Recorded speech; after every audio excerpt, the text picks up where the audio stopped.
જય જવાન। આજે સંવિધાन दिवस निमित्ते विछिया तालुका कांग्रेस समिति द्वारा जन आक्रोश यात्राનું આયોજન કર્યું। સમગ્ર ભારતની અંદર આજ ક્યાંક ને ક્યાંક પછાત વર્ગના ખેડૂત હોય, મજૂર હોય, ગરીબ લોકો સાથે સતત અન્યાય અત્યાચાર થઈ રહ્યો છે। એક બાજુ આ ભારત દેશ બંધારણથી ચાલતો દેશ છે, પરંતુ બંધારણ મુજબ નાના વ્યક્તિઓને ક્યારેય ન્યાય મળતો નથી।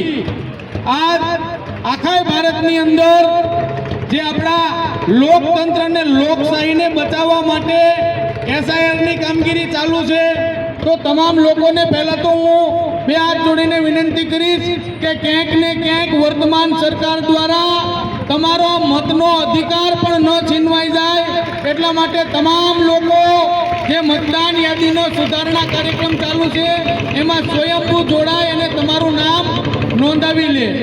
બીજું, થોડા દિવસોની અંદર જે ખેડૂતોને સહાય આપવાની છે, ખેડૂતોના સંપૂર્ણ દેવાની માફીની જે માંગ હતી એની સામે આ ભ્રષ્ટ ભાજપ સરકારે માત્ર 10,000 કરોડ રૂપિયા એટલે કે એક વીઘે 3500 રૂપિયા ખેડૂતને આપી મજાક રૂપી જે ટેન્ડર બહાર પડ્યું છે એનો પણ ખૂબ ખેડૂત જગતમાં વિરોધ છે।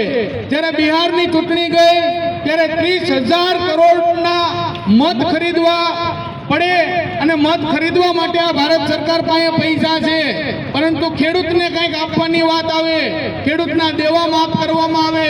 આ કમોસમી વરસાદથી ખેડૂતો સાથે ખૂબ અન્યાય થયો, પાક નુકસાન ગયું, પરંતુ એને માત્ર મામૂલી 3500 રૂપિયા જેવી રકમ આપી રાજી કરવામાં આવ્યા। ત્યારે અમે આપ સૌ લોકોને જાગૃત કરવા કોંગ્રેસ પરિવાર તરફથી આવ્યા છીએ। ખેડૂત હોય, મજદૂર હોય, ગરીબ પરિવારના તમામ લોકો એક સાથે મળી આ અન્યાય, અત્યાચાર, ભ્રષ્ટાચાર ભાજપ સરકારને ઉખાડી નાખવા સંકલ્પ લઈ આપ સૌ લોકો વધારેમાં વધારે આ જનયાત્રા અને કોંગ્રેસ પક્ષ સાથે જોડાઓ।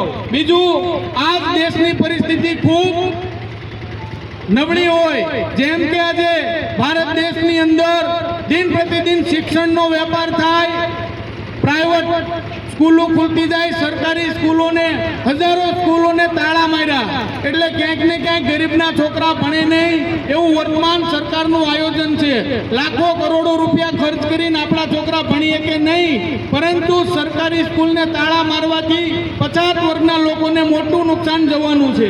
બીજું, ખેડૂતોને પૂરતા પ્રમાણમાં વીજળી નથી મળતી, પિયત માટે પાણી નથી મળતા, રાત દિવસ મહેનત કરી મોંઘા દાટ દવા બિયારણ ખાતર સામે ખેડૂત ખૂબ લાચાર બન્યો છે।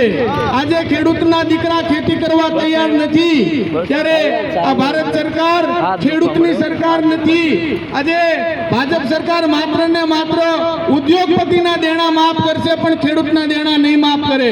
તો આપ સૌ લોકો જાણો છો કે હમણાં બોટાદની અંદર